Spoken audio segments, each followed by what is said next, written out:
एक छोटे से गांव में शिवराम नाम का एक गरीब लकड़हारा अपनी छोटी बेटी गौरी के साथ रहता था। उसकी पत्नी वर्षों पहले बीमार होकर चल बसी थी और तब से शिवराम ही माँ और पिता दोनों की भूमिका निभा रहा था। शिवराम दिन भर जंगल से लकड़ियां काटकर बाजार में बेचता और उससे जो थोड़ा बहुत मिलता उसी से गौरी की पढ़ाई और घर का खर्च चलता। उसका सपना था कि उसकी बेटी पढ़ लिख कर कुछ बड़ी बने, कोई डॉक्टर या अध्यापिका, ताकि उसे गरीबी की यह विरासत न झेलनी पड़े। गौरी का सपना। गौरी भी बेहद होशियार लड़की थी। वह जानती थी कि उसके पिता कितनी मेहनत करते हैं। वह हमेशा टॉप करती, अध्यापकों की लाडली थी। लेकिन जब स्कूल की बाकी लड़कियां ब्रांडेड कपड़े, बैग और टिफिन लाती तो गौरी चुपचाप अपनी 2 रोटियां खा लेती। कभी कभी वह उदास हो जाती। एक दिन उसने कहा, बाबा, मैं आपकी उंगलियों पर पड़े छालों को देखकर परेशान हो जाती हूँ। शिवराम हंसते हुए बोला, बेटी, ये छाले नहीं हैं, ये तेरे भविष्य के रास्ते की सीढ़ियाँ हैं। गौरी की आंखों में आंसू आ गए, पर उसने ठान लिया कि वह अपने पिता के त्याग को कभी व्यर्थ नहीं जाने देगी। संघर्ष। समय बीतता गया। गौरी ने गांव के स्कूल से टॉप किया। शहर के कॉलेज में दाखिला मिल गया, लेकिन फीस बहुत ज्यादा थी।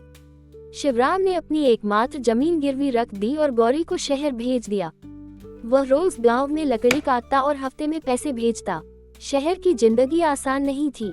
गौरी को छोटे कमरे में रहना पड़ता, 2 वक्त की रोटी बचाकर पढ़ाई करनी पड़ती, लेकिन उसका हौसला मजबूत था। एक दिन कॉलेज में पेरेंट्स डे मनाया जा रहा था। सभी छात्र छात्राओं के माता पिता अच्छे कपड़े पहनकर आए थे। गौरी के पिता फटे पुराने कपड़ों में, पसीने से भीगे हुए, हाथ में एक कपड़ा लिए धीरे धीरे आए। कुछ लड़कियां हंसने लगीं। किसके बाबा है ये, कहीं माली तो नहीं? गौरी चुप रही। शिवराम को दूर से देखकर उसकी आंखें नम हो गईं, लेकिन वह मंच पर गई और सबके सामने बोली, आप लोग मेरे पिता को देखकर हंस रहे हैं, लेकिन इन्हीं हाथों की मेहनत से मैं आज यहाँ खड़ी हूँ। जिन उंगलियों पर आपको गंदगी दिखती है, उन्हीं से मैंने जीवन का सबसे सुंदर पाठ सीखा है, त्याग और प्यार का। सभी की आंखों में आंसू थे। सफलता और सम्मान। गौरी ने कॉलेज में टॉप किया। उसे एक बड़ी कंपनी में नौकरी मिल गई। कुछ सालों में उसने गांव में एक सुंदर पक्का घर बनवाया। पिता को शहर लाकर सम्मान से रखा। अब शिवराम के फटे कपड़ों की जगह साफ धोती और मुस्कान होती। एक दिन एक पत्रकार ने गौरी से पूछा, आपकी प्रेरणा कौन है? गौरी मुस्कुराकर बोली, मेरे पिता, जिनकी उंगलियां आज भी मेरे माथे का ताज हैं। इस कहानी से हमें ये शिक्षा मिलती है कि पिता का त्याग अमूल्य होता है। वो चुपचाप अपनी सारी इच्छाएं कुर्बान कर देता है ताकि उसकी संतान ऊंचाई तक पहुंच सके। शहर के बीचों बीच स्थित एक आलीशान कोठी में सौम्या रहती थी। सौम्या एक करोड़पति बिजनेस टाइकून मोहित गुप्ता की इकलौती बेटी थी। सौम्या विदेशों से पढ़ाई की थी और वह आधुनिकता, स्वतंत्रता और अधिकारों की समर्थक थी। उसके पास सब कुछ था, धन, शोहरत, गाड़ियां, नौकर चाकर, लेकिन उसे चाह था एक ऐसी चीज की जो किसी और की हो। दूसरी ओर था एक गांव, जहां की गलियों में मिट्टी की सौंधी महक थी। वहीं की रहने वाली थी सुहानी, एक सीधी सादी, संस्कारी लड़की। उसके पिता एक स्कूल में चपरासी थे। सुहानी ने सिर्फ 12वीं तक पढ़ाई की, लेकिन घर के सारे काम, बुजुर्गों का आदर और जीवन के मूल्यों को निभाने में उसका कोई कमी नहीं थी। मोहित गुप्ता की फैक्ट्री में अर्जुन काम करता था। अर्जुन एक तेज, मेहनती और ईमानदार युवक था। सुहानी और अर्जुन का विवाह परिवार वालों ने तय किया और दोनों ने सादगी से शादी कर ली। अर्जुन और सुहानी ने गरीबी में भी खुशियां ढूंढ ली। उनका छोटा सा किराए का मकान, सीमित साधन, लेकिन ढेर सारा प्यार, ये सब किसी राजमहल से कम नहीं था।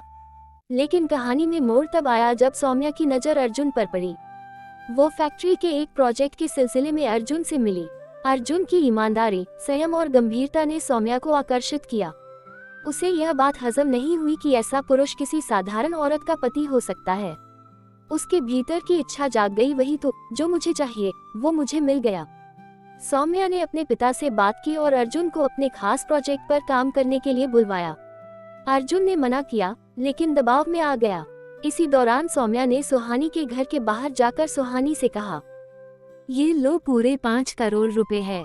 तुम अपने पति की शादी मुझसे करा दो, तुम राज करोगी। लोगों ने बातें फैलाना शुरू कर दी। कितनी प्यारी जोड़ी है अर्जुन और सुहानी की, पता नहीं वो सौम्या कौन है। समाज की जहर भरी बातें सुहानी तक पहुंचने लगी। उसने सोचा कि कहीं मेरा पति सौम्या मैडम के न हो जाए। लेकिन उसने अपने पति पर विश्वास बनाए रखा। फिर एक दिन सौम्या ने अर्जुन के सामने प्रस्ताव रखा। मैं तुमसे शादी करना चाहती हूँ। तुम्हारी गरीबी, तुम्हारी सादगी, तुम्हारी ईमानदारी, मुझे सब चाहिए। सुहानी को छोड़ दो। अर्जुन ने गुस्से में कहा। प्यार खरीदा नहीं जा सकता मैम साहब, मैं अपनी पत्नी से बेइंतहा प्यार करता हूँ। लेकिन सौम्या ने हार नहीं मानी। उसने सुहानी के परिवार की आर्थिक मदद करनी शुरू की, उनके भाई को नौकरी दी, उनकी माँ का इलाज करवाया। धीरे धीरे अर्जुन को ये लगने लगा कि शायद सौम्या का साथ उसकी जिंदगी बेहतर बना सकता है। कुछ महीनों बाद अर्जुन ने दूसरी शादी कर ली सौम्या से। सुहानी को ये खबर उसकी सहेली से मिली। उसने चुपचाप अपने सामान की गठरी बांधी और घर छोड़ दिया। अर्जुन ने उससे एक बार भी नहीं पूछा कि वह जा रही है या रुकेगी। सौम्या ने कोठी में प्रवेश किया, पत्नी के रूप में। लेकिन अब अर्जुन बदल चुका था। न उसमें पहले जैसी ईमानदारी थी, न सादगी। सौम्या को वो अर्जुन नहीं मिला जिससे वह प्यार कर बैठी थी। सौम्या ने धीरे धीरे समझना शुरू किया कि प्यार केवल पाने की चीज नहीं होती, उसे निभाना पड़ता है। उसे अर्जुन का खोखलापन महसूस होने लगा। दूसरी ओर सुहानी ने शहर में एक NGO ज्वाइन किया। वह अब औरतों के अधिकारों के लिए काम करने लगी थी। उसने कई पीड़ित महिलाओं की मदद की और एक दिन मीडिया में उसकी कहानी आई। छोड़ी गई पत्नी बनी लाखों की आवाज। उसकी पहचान बढ़ने लगी। कई प्रतिष्ठित संस्थान उसे सम्मान देने लगे। जब अर्जुन ने टीवी पर सुहानी को देखा तो उसका सिर झुक गया। उसने पहली बार खुद से पूछा, क्या मैंने सही किया? सौम्या ने एक दिन सुहानी से मिलना तय किया। दोनों आमने सामने बैठे। सौम्या ने कहा, तुमसे अर्जुन छीनकर भी मैं हार गई। तुमसे बहुत कुछ सीखा, त्याग, धैर्य और असली प्यार। इस तरह की कहानियाँ हिंदी देखने के लिए मेरे चैनल विज़ल ज़ोन टीवी को लाइक, सब्सक्राइब, बेल आइकॉन दबाना न भूलें। धन्यवाद। और कमेंट में जरूर बताएं कि किस तरह की कहानियाँ आपको पसंद है।